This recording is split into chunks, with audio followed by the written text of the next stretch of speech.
What is up bros, this is Jay back with another video and भाइयों केतन अग्रवाल और सिया गोयल के case के बारे में तो तुम्हें पता चल ही गया होगा।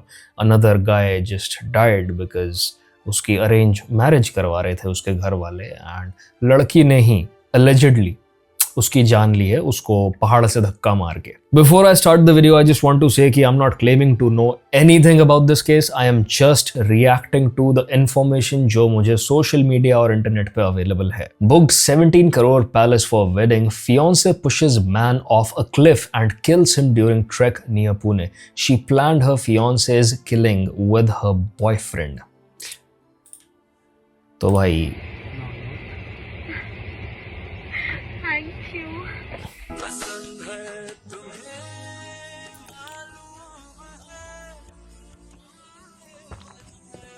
What I don't understand is कि अगर ये इसके लिए सरप्राइजेस प्लान कर रहा था तो why was she playing along like this? Thank you बोलना, literally being the first one who is leaning in for the hug, मुझे ये सब समझ नहीं आ रहा। Why is she faking it all? वो अगर थोड़ा सा unhappy होना भी दिखा देती या लड़के के साथ थोड़ा सा misbehave भी कर देती, disrespect कर देती, तो there were chances कि ये अपने आप ही पीछे हट जाता इस रिश्ते से। तो why was she playing along is what is weird to me.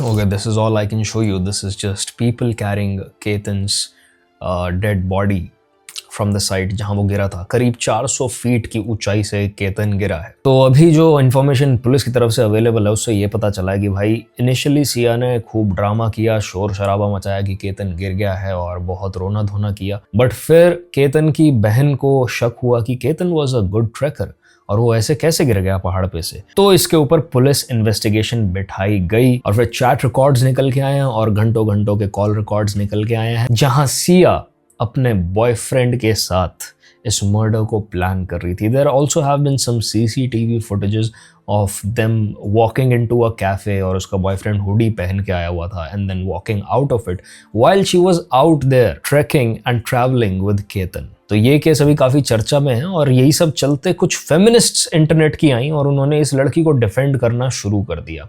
The internet is actually defending Siya Goyal and that says a lot about today's online culture. So ये मोहतरमा है प्रियंका देशमुख नाम से and she says Ketan Agarwal deserved it. Every arranged marriage should have the same logical conclusion. In fact, the girl's father should also face similar wrath. अब यहाँ तुम clearly ये देख सकते हो कि ये कहीं ना कहीं पर्सनल लाइफ में बहुत ज़्यादा फ्रस्ट्रेटेड हैं। कहीं ना कहीं इनके साथ कुछ ऐसा हुआ है जिस सिचुएशन को ये बिल्कुल भी अपने लिए चेंज नहीं कर पाई।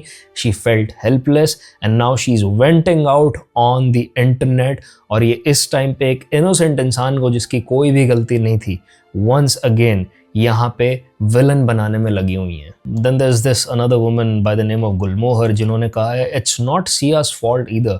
She is only 20 years old. It's possible that her parents pressured her into an arranged marriage. She may have wanted to continue her education and pursue her studies further. And that is no defense for a murderer. एक इंसान के पास हमेशा option होता है, the option to rebel, to walk away, to build their own life in a new city, to run away. हजार चीजें की जा सकती थीं, but she chose to kill an innocent man. तो ये जो आप दे रहे हो ये सारे के सारे emotional arguments हैं which come from your unresolved traumas and your distorted world view जो कि आप इस टाइम पे दुनिया पे प्रोजेक्ट करने में लगे हुए हो। Sending them blessings to have a boy and face the same. तो people are very angry about all of these dumb emotional statements जो इस टाइम पे इंटरनेट पे ये लड़कियां सारी मिलके पोस्ट कर रही हैं एंड इसी के ऊपर आज हम वीडियो देखेंगे। It's by AKTK unfiltered. It's called why are pseudo feminists celebrating Ketan Agarwal's murder. देश में एक बेगुनाह व्यक्ति को सरेआम खाई में फेंक दिया जाए और देश का एक पूरा तबका मारने वाले के लिए तालियां बजाने लगे तो आप समझ जाइए कि मामला किसी एक हत्या का नहीं हो रहा है, ये एक पूरी सड़ी हुई सोच का हो रहा है। और यही सोच इन सूडो फेमिनिस्ट्स ने केतन अग्रवाल के केस में खुलकर बेशर्मी से दिखा दी है। तो हुआ ये कि केतन अग्रवाल के हत्याकांड के बाद सोशल मीडिया पर एक पूरी जमात निकल कर आ गई जो खुद को तुम ये सोचो कि इन लोगों के लेवल पे जो अपने आप को इमोशनली इंटेलिजेंट बता रहे हैं, जो कि इक्वालिटी की लड़ाई करने में लगे हुए हैं इस दुनिया पे, इनकी इतनी बुद्धि कम हो चुकी है कि ये समझ नहीं पा रहे हैं कि भाई we need to introspect, we need to resolve the traumas जो हमने अपनी लाइफ में एक्सपीरियंस किए हैं, जो हम अपने साथ कैरी कर रहे हैं, and not project it on to the world. They are not able to understand कि जो हमारे साथ हुआ है वो जरूरी नहीं है हर केस में हो रहा, बिकॉज सेइंग कि भाई arranged marriages are at fault and could be one of the reasons why recently ये सब बहुत हो रहा है is one thing, and then straight up celebrating someone's death, saying कि इसके साथ नहीं इसके बाप के साथ भी यही होना चाहिए और हर अरेंज्ड मैरिज करने वाले आदमी के साथ यही होना चाहिए, tells you how emotionally charged and mentally disturbed a human being is. These women are not able to articulate a single logical argument. All they can give you are emotional arguments. And they think they are the ones जो इस दुनिया में change ले आएंगे इस तरीके की सोच के साथ. I mean, women, you can't even defend yourself with this kind of logic if your life depended on it. And then you wonder why people do not believe in feminism or straight up hate the whole movement. You are the reason why. मैं ये नहीं कह रहा हूँ इस चीज की जरूरत नहीं है, बट इस तरीके के लोग जो बढ़ते जा रहे हैं इस मूवमेंट से जुड़ने वाले, ये इस मूवमेंट का प्रॉब्लम है। फेमिनिस्ट कहती है और जो सीधे सीधे सिया को सपोर्ट करती है, और इनकी जो हरकतें हैं ना, ये एक दिन फेमिनिज्म को लेकर डूबेंगी। किसी ने लिखा सिया गोयल द क्वीन, उसने पैसों के बजाय अपने प्यार को चुना, हर मर्द को उसके जैसी ही गर्लफ्रेंड डिजर्व होनी चाहिए। वाह क्या लॉजिक है जी, क्या लॉजिक है। कल को कोई बंदा अपनी पत्नी को मार दे और कह दे उसने पैसों की बजाय प्यार को चुना है, तो ये तो उसे किंग बना देंगे भाई साहब, है किंग बना देंगी। किसी ने इस हत्याकांड का ठीकरा सीधे इंडिया के वो इतना बढ़िया प्यार था कि जैसे ही पुलिस वालों ने दोनों को पकड़ा तो दोनों एक दूसरे के अगेंस्ट बोलने लग गए। लड़की कह रही है कि इसने मुझे फोर्स किया ये काम करने के लिए, और लड़का कह रहा है कि मैंने इसको कई बार मना किया था कि ये काम नहीं करते, भाग जाते हैं, पर इसने कहा कि नहीं, बस यही ऑप्शन है, हम भाग नहीं सकते क्योंकि पैसे वाली फैमिली है और ये हमें ढूंढ ही लेंगे कहीं ना कहीं से निकाल के। तो the only way is to kill an innocent man. ये पता नहीं कौन से प्यार की बात कर रहे हैं जो यूं सेकंडों के हिसाब से गायब हो रहा है इस टाइम पे। सिस्टम पर ही वोट दिया कि बेचारी सिया तो फंसी हुई थी, तो गलती उसकी नहीं है, पूरे देश की है, पूरे सिस्टम की है, कॉन्स्टिट्यूशन की है। यानी अब कत्ल करो तुम और बिल संविधान के नाम पर फूट दिया जाए। और यही नहीं, किसी ने तो सिया को कलयुग की दुर्गा ही बना दिया और केतन को महिषासुर। मैडम ने लिख दिया सिया ने अपने फ्यूचर रेपिस्ट को मार डाला है जिससे उसकी जबरन शादी हो रही थी। फिर किसी ने पूरी हत्याकांड को ही नकार दिया ये कहते हुए कि फ्यूचर रेपिस्ट जो उसके लिए सरप्राइजेस प्लान कर रहा था, जो उसको गिफ्ट्स दे रहा था, जो उसको अपने साथ ट्रैवल्स पे लेके जा रहा था, जिसको वो गले लगा रही है क्लियरली वीडियो में, खुश हो रही है, स्माइल कर रही है, उसके साथ केक्स काट रही है, उसकी गाड़ी में बैठी हुई है। Man, these people, I swear, they are so blinded by their hate कि इनका दिमाग एकदम खत्म हो चुका है। They are corrupted, they are rotten to the very core at this point. 20 साल का समझदार लड़का यूं ही फोर्ट से थोड़ी गिर गया होगा, और क्योंकि सिया का पहले से एक बॉयफ्रेंड था इसलिए ये तो बस एक हादसा था जिसे लोग बेवजह मर्डर बना रहे हैं। किसी ने लिख दिया कि जो आदमी महिलाओं की रिस्पेक्ट नहीं करता उन्हें सिया जैसी ही वाइफ मिलनी चाहिए। मतलब दीदी को खुद नहीं पता कि वो कहना क्या चाहती हैं। यहाँ केतन तो अपनी होने वाली बीवी से प्यार भी करता था, उसकी इज्जत भी करता था, फिर भी उसे पहाड़ से धक्का दे दिया गया। यानी दीदी का अपना ही लॉजिक अपने ही पैरों पे खड़ा नहीं हो पा रहा है। एक तो यहाँ तक कहने लगी कि लोगों को सिया से माफी मांगनी चाहिए उसकी इमेज बर्बाद करने के लिए। वाह, जो लड़कियां भी एक हफ्ते पहले तक एक इंसिडेंट के ऊपर, एक मर्द की एक बात के ऊपर पूरे मर्द समाज को गिल्टी प्रूव करने में लगी थी, उन्हें जज करने में लगी थी। सारे मर्द एक जैसे होते हैं, जान लो। वो आज कह रही है कि एक मर्डरर को जज ना किया जाए क्योंकि वो खूनी एक लड़की है। Is it not just as bad as saying कि जिस लड़की का रेप हुआ है वो उसकी अपनी वजह से हुआ है? क्या उन लोगों को कोई भी सपोर्ट करता है या ग्लोरीफाई करता है जिन्होंने एक लड़की का रेप किया है? Just think about it for once कि अगर कोई लड़का आके ऑनलाइन ट्वीट डाल दे कि भाई रेपिस्ट सही थे और इस लड़की के साथ जो हुआ वो एकदम सही हुआ क्योंकि एक, ये घर के बाहर रात में घूम रही थी, 2, इसके कपड़े, और फिर वो ऐड करे कि मैं तो कहता हूं कि हर दूसरी लड़की जो इस तरह की हरकत कर रही है उसके साथ यही हो। तुम सोच सकते हो उसका रातों रात क्या हाल हो जाएगा। उसको पुलिस उठा के ले जाएगी सेकंडों के हिसाब से उसके घर में से। Women get away with this shit because they are women. And this is sad भाई। जब तक इन चीज़ों के अगेंस्ट कॉन्सिक्वेंसेस एस्टैब्लिश नहीं होंगे ना, तब तक ये सब चलता रहेगा। And this is very dangerous if you think about it, क्योंकि ये लड़कियाँ जो ये सब अभी डाल रही हैं इंटरनेट पे, ये भी आज नहीं तो कल किसी की गर्लफ्रेंड या वाइफ हो सकती हैं। और अगर ये इस ट्रॉमा को अपने साथ इसी तरीके से कैरी करती रहीं और ये हेटफुल सोच के दलदल से इन्होंने बाहर आने की कोशिश नहीं की, तो इनकी लाइफ्स का क्या होगा और इनसे जुड़ने वालों की लाइफ्स का क्या होगा, तुम ये सोचो। वहीं किसी ने लिखा कि लोग उसे मर्डरर बोल रहे हैं, पर कोई उसकी साइड को सुनना ही नहीं चाहता है कि शायद वो भी किसी ऐसी कैद में फंसी हो जो हम देख ही नहीं पा रहे हैं।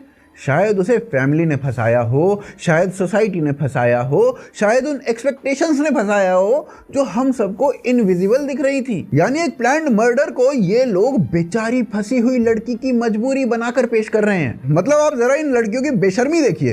एक लड़का जिसने एक लड़की से सच्चा प्यार किया, जिसने पहली बार मारने की कोशिश के बाद भी अपनी फियांसे पर एक बार भी शक नहीं किया, उल्टा उसे गले लगा लिया, उसे अच्छा फील कराने के लिए उसका बर्थडे प्लान किया, उसे सरप्राइज किया, वो सब किया जो एक लड़की बिना कुछ टेबल पे रखे एक्सपेक्ट करती है। हाइपोथेटिकली स्पीकिंग, अगर कल को ये केस निकल के आता है जहां पे आदमी कहता है कि भाई इस औरत ने मेरी जिंदगी खराब कर रखी थी, इसने मेरे पे चीट किया, इसने मेरे रिसोर्सेज को दूसरे आदमी को ट्रांसफ़र किया, ये मेरे से बहुत ज़्यादा एलिमनी डिमांड कर रही थी और मेरे बच्चों को मुझसे दूर ले जाने की कोशिश कर रही थी, तो मैंने उठा के इसको ख़त्म कर दिया। That was my solution.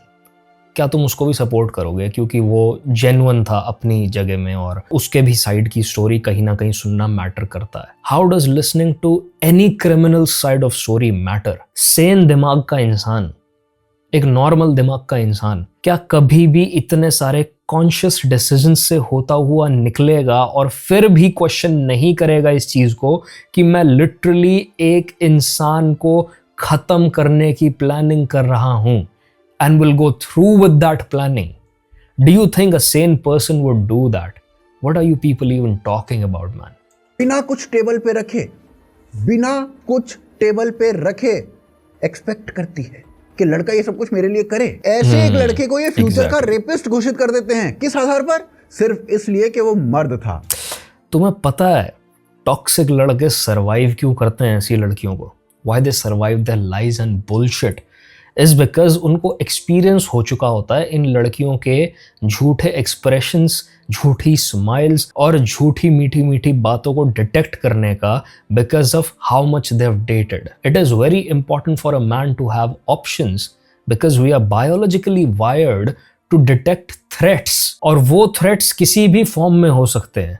किसी के अजीब बॉडी लैंग्वेज में, किसी की आवाज की टोन में, किसी के देखने के तरीके में, या फिर उनके बिहेवियर में over time. And what toxic women have made nice guys believe is कि उन थ्रेट्स को क्वेश्चन करना कि तुम मेरे साथ डिसरिस्पेक्टफुल क्यों हो रही हो, why you behaving like this, you been behaving odd, is somehow toxic. It's a toxic trait according to them. And nice guys, just for the sake of being nice, just for the sake of being sweet, वो जानबूझ के भोंदू बने रहते हैं। ऐसा नहीं है उनका मन उनको बता नहीं रहा कि समथिंग इज ऑफ, बट वो भोंदू बने रहते हैं। केतन को 2 बार धक्का मारा इस लड़की ने। पहली बार मारा, it was an unsuccessful attempt, क्योंकि उसने पेड़ वेड़ ग्रैब कर लिया और वो ऊपर आ गया और इसने शोर मचा दिया कि अरे यहाँ सांप था, मैंने आपको बचाने की कोशिश की, और वो मान लिया इस बात को। It was only the second time when he actually finally fell off the cliff. तो भाई आइडेंटिफाइंग थ्रेट्स या disrespect and then questioning them is not a toxic trait. Any woman who tells you कि ये चीज toxic है, आप खराब हो, toxic masculinity is a woman who has things to hide from you, और वो चाहती है एक इमोशनली सॉफ्ट वीक आदमी जिसको मैनिपुलेट करना और झूठी कहानियां बताना आसान हो। और अगर तुम मेरी बात नहीं मानना चाहते तो तुम जाके इसके ऊपर किताबें पढ़ सकते हो। और ये तो मैंने सिर्फ कुछ ट्वीट दिखाए हैं। असल में आज सोशल मीडिया पर इन सूडो फेमिनिस्ट के ना ऐसे ऐसे बयानों की बाढ़ आ चुकी है भाई साहब। अब आप ये सोच रहे होंगे कि कोई इंसान भला एक हत्या को जस्टिफाई कैसे कर सकता है, तो इसके पीछे ना एक पूरी सोच काम करती है जिसे समझना बहुत जरूरी है। इस आइडियोलॉजी में एक ग्रुप को हमेशा के लिए विक्टिम मान लिया जाता है, हमेशा के लिए, और दूसरे को हमेशा के लिए ऑप्रेसर, यानी वही जुल्म करेगा। और जब ये पैमाना दिमाग में फिट हो जाता है ना, तो फिर इंसान को उसके अपने काम से नहीं बल्कि उसके जेंडर से जज किया जाने लगता है। महिला ने कुछ भी किया हो वो विक्टिम वाले खाने में ही जाएगी, इसीलिए मासूम। मर्द ने कितना भी कुछ नहीं किया हो, कितना भी वो भला हो, वो ऑपरेसर वाले खाने में ही जाएगा, इसलिए कहीं ना कहीं वो दोषी। और ये तो हमारे लॉ मेकर्स तक। देखो, मैं ये नहीं कहता हूं कि there is not past trauma at play here जब आप इस तरह की सोच की बात कर रहे हो, तो because once again these women with unresolved trauma project their distorted version of reality onto the world, onto the other people. And most of the times, past में हुआ इनके साथ अब्यूज या फिर करंट चलता हुआ अब्यूज जो होता है वो बैकग्राउंड में रीजन होता है इनकी इस तरीके की सोच का। A lot of them are stuck in situations which they cannot change and they feel helpless.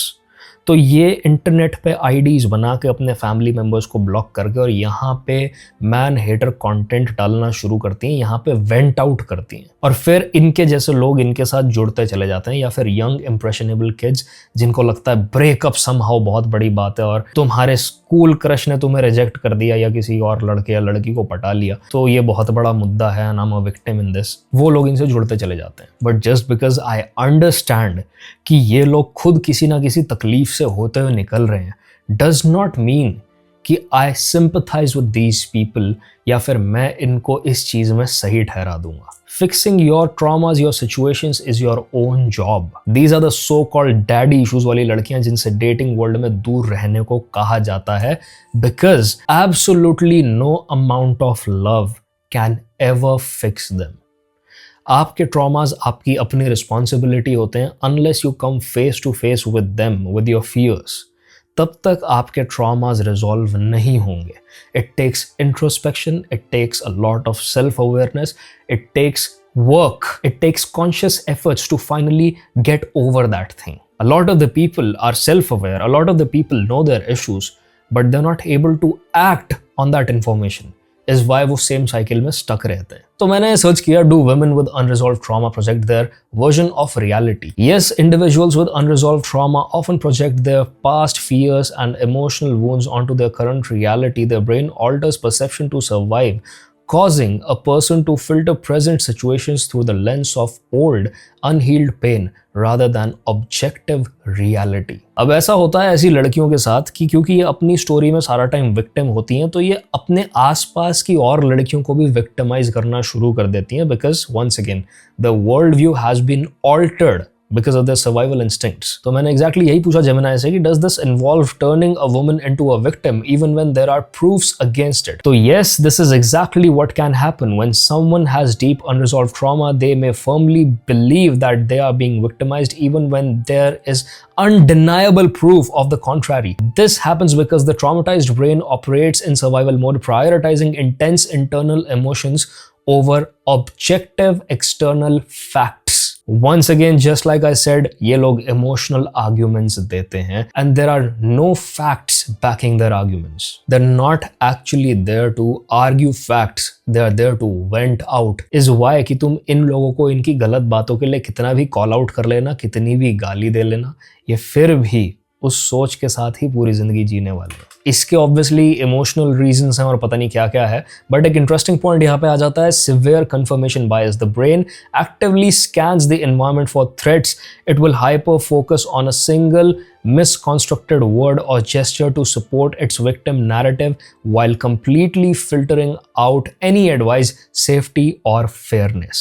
Then they try to protect their ego, obviously उनको क्योंकि personally उस चीज़ के लिए feel हो रहा होता है, तो they make sure कि कोई भी जो उनके अगेंस्ट बोल रहा है वो उसको भी विलन बना देती हैं उस चीज में। And this is exactly why you should not try to fix a woman who has such issues, because she is like a vessel that can not hold water, क्योंकि उसके बेस में छेद हुआ है। तुम कितना भी पानी डाल लेना, वो पानी कभी उसमें भरेगा ही नहीं। In fact, for trying to fix her situations, she will start hating you. तो भाई ऐसी लड़कियों से बहुत केयरफुल रहो और थोड़ा डेटिंग वर्ल्ड का एक्सपीरियंस कलेक्ट कर लो, जिससे तुम्हारे साथ ऐसा कुछ ना हो जाए, क्योंकि ये मैन हेटिंग कम्युनिटी दिन पे दिन बढ़ती ही जा रही है और इनका बायस कंफर्म करने के लिए, रीअफर्म करने के लिए सोशल मीडिया भी पूरी मेहनत करने में लगा हुआ है। वो इनको वही दिखाता है जो ये देखना चाहती हैं, एंड ऑकवर्ड गोट जैसी इन्फ्लुएंसर्स की कमी रह नहीं गई इस दुनिया में। सोचते हैं भाई, रेणुका चौधरी कांग्रेस की मिनिस्टर थी जो खुले में कहती थी मेन शुड सफर, और ऐसी महिलाओं ने डोमेस्टिक वायलेंस लॉ को बनाया था। सोचिए ऐसे लॉ में इन्होंने क्या क्या डाला होगा। Act is imprecise. For instance, emotional and verbal abuse are defined to include insults and ridicule. That means that you can't be sarcastic to your wife. It means that you can't call your brother-in-law an ass or your mother-in-law a nag, even if both of those are correct. Surely that's a level of silliness, but it's part of your bill. Under that language, if a husband was to sell the family television at a time when his marriage was going through a bad patch, it would be deemed to be domestic violence. I must be allowed to talk, otherwise this is deemed as domestic violence. This is See, that's the professional danger. violence. You're proving my point. A mere Absolutely. interruption becomes domestic. See, she's actually raging inside. She is very emotional inside, but the problem is she's on a television show, she's on a news channel. तो इनको काम दिखना पड़ेगा, ये इनकी मजबूरी है। Had it not been for that, I'm pretty sure she would not hesitate to pick up a brick और इस आदमी का वो सर फोड़ देते। I'm pretty sure about that. तो भाई ये प्रॉब्लम है इस तरीके के लोगों को किसी भी तरीके की पावर देने का। And that personally is my problem with feminist women. They're not able to think rationally. They think they are, but they're not. Violence. This is an overrun. It's an interpretation of what is an interruption and a verbal overrun. Don't you think you're proving my point? And your act covers not just wives, but wives who've been divorced, girlfriends who you've separated from perhaps as long as a decade ago. Why are those included in the ambit of this act? You cannot call your ex-girlfriend a fucking cheating bitch, bhai. You cannot. Even if that's true, even if you have pictures, you cannot. क्योंकि नहीं भाई ये domestic violence है। Husband cannot threaten to verbally abuse. Note the word, just threaten to verbally Yes, abuse yes. the stepbrother of a former girlfriend who he parted with 10 years ago. That's how you interpret it, but a man would. I'm Well, not it's not a question of a surprised. man would. The reason that I'm pointing out the ridiculous extreme is because laws are always judged by the extremes, not by the middle position. And it tends to convert innocent husbands into offenders and criminals. And worse, let me finish, worse. It gives the power to motivated women who want to be vicious or forgive me, bloody-minded to get away with. इसी सोच के कारण केतन का सच्चा प्यार भी उन्हें entitlement दिखता है और सिया का प्लान्ड मर्डर भी रेजिस्टेंस यानी जुल्म के खिलाफ लड़ाई बन जाती है। और यही इस पूरी बीमारी की जड़ है। और देखिए मैं कोई इकलौती घटना के बारे में बात नहीं कर रहा हूं, ये कि इनका पैटर्न है। यही चीज अतुल सुभाष के केस में हुई थी। जब एक इंजीनियर ने झूठे केसेस और प्रताड़ना से तंग आकर अपनी जान दे दी थी तो ये सूडो फेमिनिस्ट कहने लगी थी कि मर्द ये सब डिजर्व करता है। असल में जो फेमिनिज्म के ठेकेदार बनते हैं ना, इनसे बड़ा हिपोक्रेट कोई है ही नहीं, हो ही नहीं सकता। अब आप कुछ डेटा देखिए, ये इनके पूरे झूठ की पोल खोल देता है। एनसीआरबी के मुताबिक 2022 में देश में जितनी आत्महत्याएं हुई उनमें करीब 1,25,000 पुरुष थे, लगभग 45,000 महिलाएं थी। यानी हर मरने वाली एक महिला के मुकाबले करीब 2.5 गुना ज्यादा पुरुष खुद को खत्म कर रहे थे। शादीशुदा पुरुषों की सुसाइड रेट शादीशुदा महिलाओं से करीब 2.25 गुना ज्यादा थी। तुम्हें लगता है they care about the stats and the facts? Do you really think at this point हम अपनी एनर्जी वेस्ट कर रहे हो भाई? I mean it's cool for us to discuss this, तुम्हें कुछ नया पता चलेगा, मुझे कुछ पता चलेगा, बट इनके खाल पे कोई फर्क नहीं है भाई। उनको चाहिए नहीं लॉजिकल आर्ग्यूमेंट। वो तो लिख देगी इसने जो वीडियो बनाई है इसको भी मर जाना चाहिए, मैं लिख के दूंगा तुम्हें, वो लिख देगी ये बात। और इन मौतों की सबसे बड़ी वजह पता है क्या है?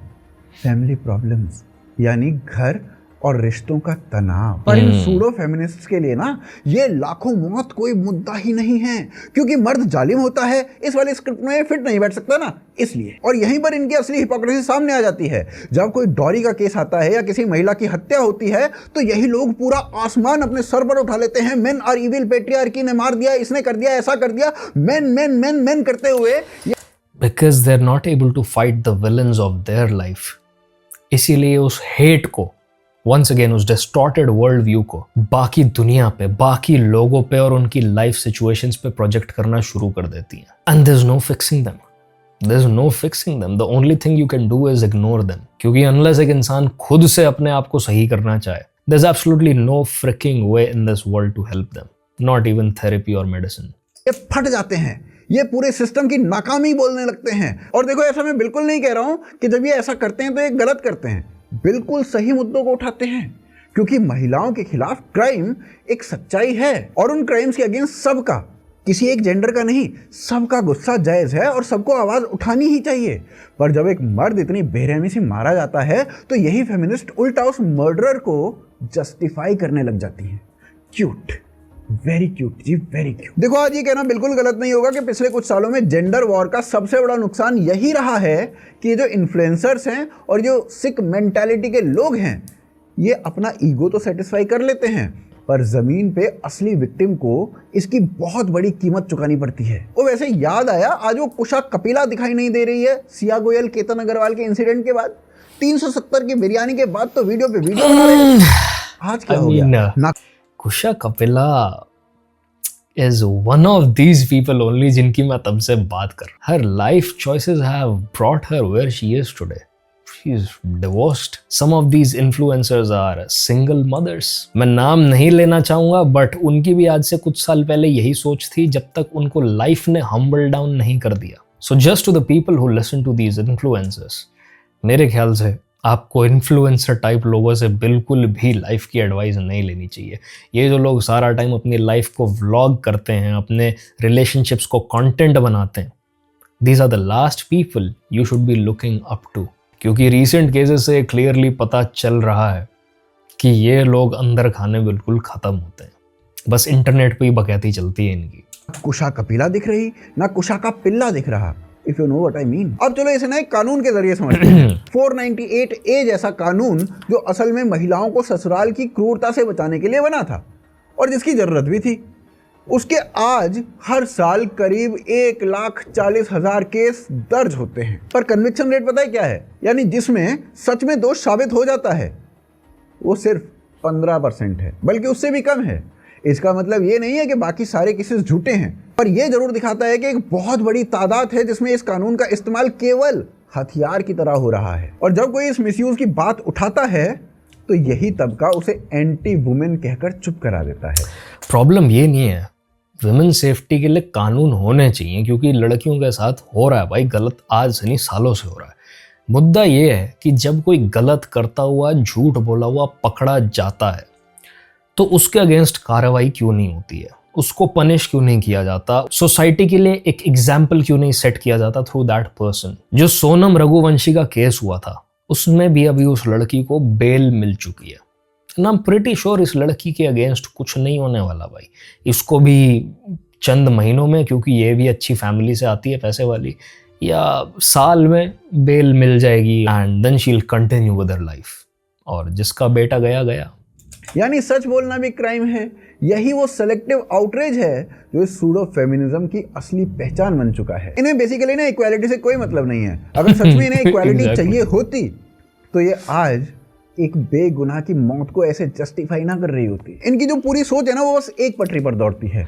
हाउ कैन अ पर्सन जो अपने मन में इतनी ज़्यादा हेट लेके चल रहा है because of their personal traumas, वो कभी भी इक्वालिटी की बातें कर सकता है या इक्वालिटी के लिए प्रीच कर सकता है? That in itself is a fricking joke भाई। मर्द हमेशा विलन, महिला हमेशा विक्टिम। चाहे सबूत गला फाड़ फाड़ कर चिल्ला कुछ भी रहे हों, पर होगा तो यही कि मर्द ही दोषी है। और जब हकीकत इनके सामने इस सांचे में फिट नहीं बैठती ना, तो ये हकीकत को ही मोड़ देते हैं और एक हत्या के आरोपी को दुर्गा बनाकर पेश कर देते हैं। देखिए, यहाँ बात मेन वर्सेस वुमेन की है ही नहीं। असल में देश की करोड़ों महिलाएं इस हत्या से सहमी हुई हैं, खुद उसकी खुलकर निंदा भी कर रही हैं। ये बात सिर्फ इससे मुझे ध्यान आया, कुछ लड़कियां ना इस दुनिया में अपने आप को गॉडेसेस से कंपेयर करती हैं, डिवाइन पावर से कंपेयर करती हैं। I always treat your women with respect, but कोई भी इंसान जो अपने आप को गॉड या गॉडेस बुला रहा है उससे तो ना दूर भाग लो, जितना हो सके उतना दूर भाग लो। ये लोग कम दिमागी नहीं होते, बस ये लोग नार्सिसिस्टिक भी होते हैं, बहुत अलग लेवल पे होते हैं। They'll never put anything on the table, they'll never offer anything in return, they'll just keep asking and asking and asking and turn you into one of their worshippers. दूर रहो, बस मैं ये कह रहा हूँ। उस छोटे से जहरीले गिरोह की है जो फेमिनिज्म का मुखौटा पहनकर असल में नफरत का धंधा चला रहा है। असली फेमिनिज्म इक्वालिटी मांगता है, किसी की जान का जश्न नहीं मांगता। और मेरा यहाँ पर सिंपली मानना यह है कि अगर सिया को ये शादी नहीं करनी थी तो उसके पास 100 रास्ते थे। साफ मना कर देती, रिश्ता तोड़ देती, घर वालों से लड़ लेती, जरूरत पड़ती तो घर छोड़कर अपने प्यार के साथ भाग जाती, लड़के को सब कुछ साफ साफ बता देती, लड़के के घर वालों को हिंट ही दे देती। पर सिया ने इन सब को छोड़कर लड़के की हत्या करना ज्यादा इजी समझा। लड़के के फादर ने लिटरली ये कहा कि अगर वो हमें एक पिक्चर भी दिखा देती ना अपने बॉयफ्रेंड के साथ, केतन को ही सेंड कर देती कि I love this guy and not you, हम अपने आप ही बिना कुछ बोले पीछे हट जाते। She did not have to kill my son. और फिर सिया ने इन्वेस्टिगेशन के टाइम पुलिस वालों को यह कहा कि it was easier to kill Ketan than confront my family. Imagine, dude. Cute. Very cute. एक पढ़ी लिखी अपना करियर बना रही लड़की के पास ऑप्शंस की कोई खास कमी नहीं होती, पर एक बेगुनाह की जान लेना, उसे 4 दिन में 2 बार मारने की कोशिश करना, ये किसी मजबूरी का हिस्सा नहीं है, ये एक प्लान्ड शैतानी सोच का सबूत है। इंसान लड़की के कपड़ों का रेप से कुछ लेना देना नहीं होता, वो किस टाइम घर के बाहर है उसका रेप से कुछ लेना देना नहीं होता, वो क्लबिंग करके आ रही है, वो ड्रंक है, इस बात का रेप से कुछ लेना देना नहीं होता है। Only a rapist mind rapes. एक नॉर्मल आदमी किसी भी लड़की को ऐसी सिचुएशन में देखेगा तो वो कोशिश करेगा कि वो उसको सेफली घर तक ड्रॉप कर दे। वो उससे पूछ ले कि आप ठीक हो, do you need help, do you need me to call someone for you. वो ये सब सोचेगा, वो ये नहीं सोचेगा कि मैं इसका रेप कर देता हूँ। And a normal sane mind once again will confront their family, will run away from the situation, will run away with her boyfriend to some other city or country rather than kill a person. बस और बस एक murderer psychopathic mind ऐसी बात सोच सकता है। What's so difficult to understand about this? को कितनी भी परेशानी हो, उसे किसी और की सांसें छीनने का लाइसेंस नहीं मिल जाता है। और यहाँ पर मैं फिर से साफ कर दूं, मैं ये बिल्कुल नहीं कह रहा हूँ कि फेमिनिज्म में यकीन रखने वाला हर एक इंसान ऐसा ही सोचता है या फिर महिलाओं के खिलाफ क्राइम का कोई मुद्दा ही नहीं है। दोनों चीजें सच हैं। महिलाओं पर अत्याचार होता है और पुरुष भी इस तरह पिसता है। दोनों चीजें रियलिटी हैं। देखो, असली इक्वालिटी तभी आएगी जब हम दोनों का दर्द एक ही नजर से देख पाएंगे। पर इन सूडो फेमिनिस्ट्स ने इस मूवमेंट को नफरत की उस हद तक खींच लिया है जहां एक मर्द की जान की कीमत 0 हो चुकी है। केतन आज इस दुनिया में नहीं है और एक माँ को अपने इकलौते बेटे के लिए दर दर इंसाफ मांगना पड़ रहा है।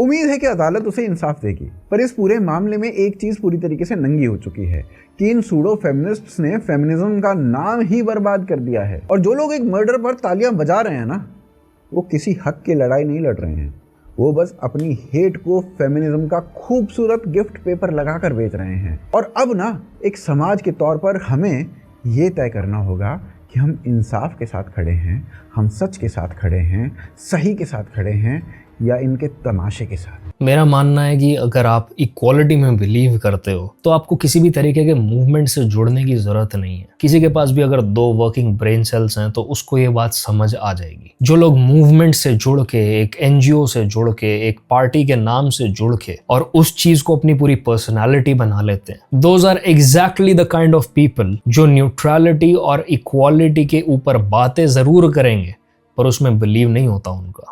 They want to associate themselves with a movement जिससे वो अपने बारे में अच्छा फील करें और उस चीज़ को ब्रैग कर पाएं। इस केस को रिसर्च करते हुए एक और केस का मेरे सामने रील आया जिसमें एग्जैक्ट कुछ ऐसी ही सिचुएशन थी और लड़की ने लड़के को मारने की कोशिश की मल्टीपल टाइम्स।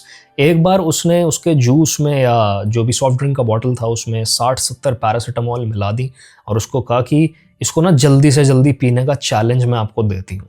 तो उसकी बॉटल में एकदम सही जूस था और लड़के की बॉटल में गड़बड़ थी। लड़के को लगा कि भाई ये जूस बहुत कड़वा है, उसने थूक दिया साइड में, बॉटल फेंक दी। तो उसका वो सक्सेसफुल नहीं रहा अटेम्प्ट। सेकंड टाइम जब लड़का थोड़ा बीमार था उसने कहा तुम मेरे पास आ जाओ, मैं तुम्हें काढ़ा पिला देती हूँ और उससे तुम ठीक हो जाओगे। उस काढ़े में उसने पता नहीं क्या भाई पौधों में कीड़े मारने वाला जहर मिला दिया, पता नहीं क्या मिला दिया। वो लड़का 11 दिन हॉस्पिटल में तड़पा है और आखिरी दिन तक भी उसका एक एक करके ऑर्गन फेल हो रहा था, उसकी बॉडी अंदर से जल रही थी, खत्म हो रही थी उस पॉइजन की वजह से। आखिरी दिन तक वो ये कहता रहा कि नहीं वो मेरे साथ ऐसा नहीं कर सकती है, वो मुझे बहुत प्यार करती थी। जब तक पुलिस ने अपनी तरफ से चीजें इन्वेस्टिगेट करनी शुरू नहीं कर दी और उस लड़की के फोन में जो सर्चेस थे वो सारे यही थे कि किस जहर से क्या हो सकता है और एक आदमी को क्या खाना पड़ेगा कितनी जल्दी मरने के लिए। तो भाई वंस अगेन मेरे ख्याल से अगर तुम अरेंज मैरिज के लिए भी चलो तो फैमिली के प्रेशर में आके भागा दौड़ी मत करो। 3 महीने 4 महीने 5 महीने एक इंसान को जानने की कोशिश करो, डेट करो उनको पहले। बेसिकली मैं ये कह रहा हूँ, और पेरेंट्स को भी इतना ओपन माइंडेड होना चाहिए कि उनको ये बात समझ आए कि डेटिंग एक इंसान को दूसरे को जानने के लिए बहुत ज्यादा जरूरी होती है, नहीं तो आप अंधेरे में तीर चला रहे हो। अरेंज मैरिजेस जिनमें जल्दी से जल्दी काम निपटाया जाता है और लड़का लड़की को बांध दिया जाता है एक रिश्ते में, वो यूजुअली स्कैम होती हैं। फैमिलीज एक दूसरे को अपने बच्चों का वो वर्जन सेल कर रही होती हैं जो एग्जिस्ट भी नहीं करता।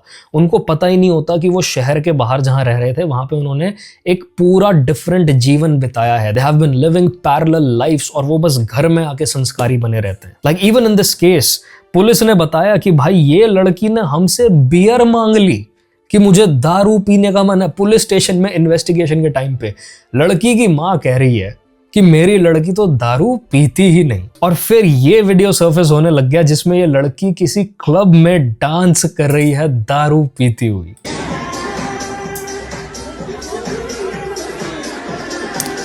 दिस इज जस्ट प्रूफ कि बच्चे अपने पेरेंट्स से किस लेवल पे बातें छुपा रहे होते हैं और अरेंज्ड मैरिजेस किस लेवल का स्कैम होती है। अरेंज्ड मैरिज नहीं, अरेंज मौत है ये आज की डेट में। अब ये वीडियोस कितनी सही कितनी गलत मुझे पता नहीं, पर भाई मैं रियल लाइफ में अपने सामने से ऐसे एग्जांपल्स देख चुका हूँ जहां पे लड़कियां घर के बाहर कुछ और थी और अपने शहर में जाने के बाद अपने घर के आसपास कुछ और थी। और इस रियलिटी को आप जितनी जल्दी समझ लो उतना आपके लिए बेहतर है। So this is it for this video भाइयों। मुझे नहीं लगता इसके ऊपर और मेरे पास कुछ बात करने को है। मैं केतन्स सोल रेस्ट इन पीस और सिया को वो पनिशमेंट मिले जो वो डिजर्व करती है, विच अगर मैं रीसेंट केसेस देखूं और उनके साथ क्या हुआ मैं देखूं तो आई एम प्रीटी श्योर नहीं मिलने वाली। The only option that's left for you guys is to be smarter while choosing your partners. खूबसूरती देख के बौखला मत जाओ। Do not confuse lust for love and do not be blinded by your emotions. Think logically. आदमियों की strength logical thinking में है। Do not give into this false idea of women loving emotional men. They don't. Remember that. Stay toxic, stay alive, at least जब तक GTA 6 नहीं आ जाती. And I will see you brothers in the next one. Peace.